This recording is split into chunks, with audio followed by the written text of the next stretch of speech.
I have some 50 lakhs or 1 crore earnings are there with me, savings are there with me.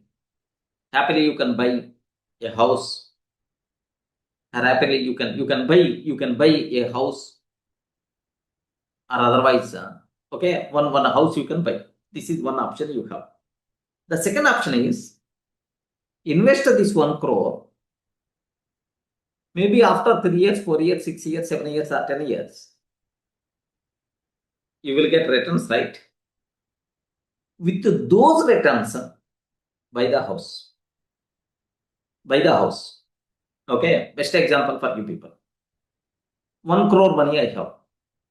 Instead of buying a house for 1 crore, better to invest for every 4 years or 5 years.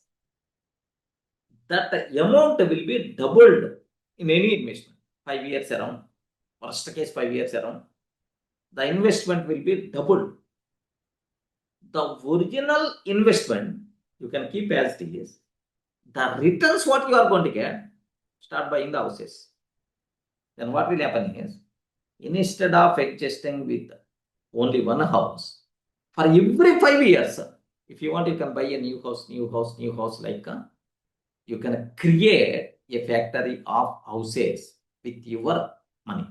Are you getting my point, right? Yes, sir. Okay. So don't buy. Rich dad, poor dad.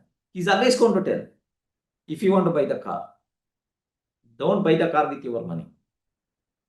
You invest in.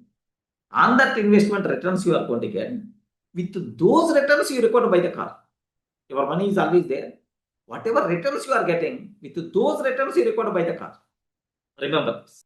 Okay, such type of mentality you should have. Don't do expenses with the money whatever you earned.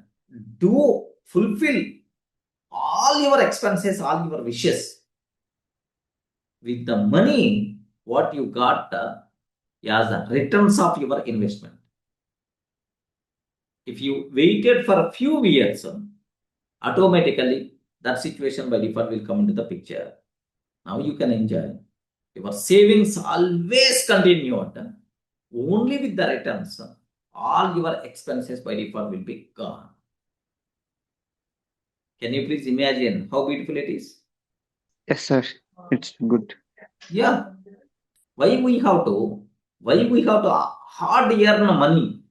We should not spend for our expenses. Then how we can, our expenses, how we can get on? With the returns of your earnings.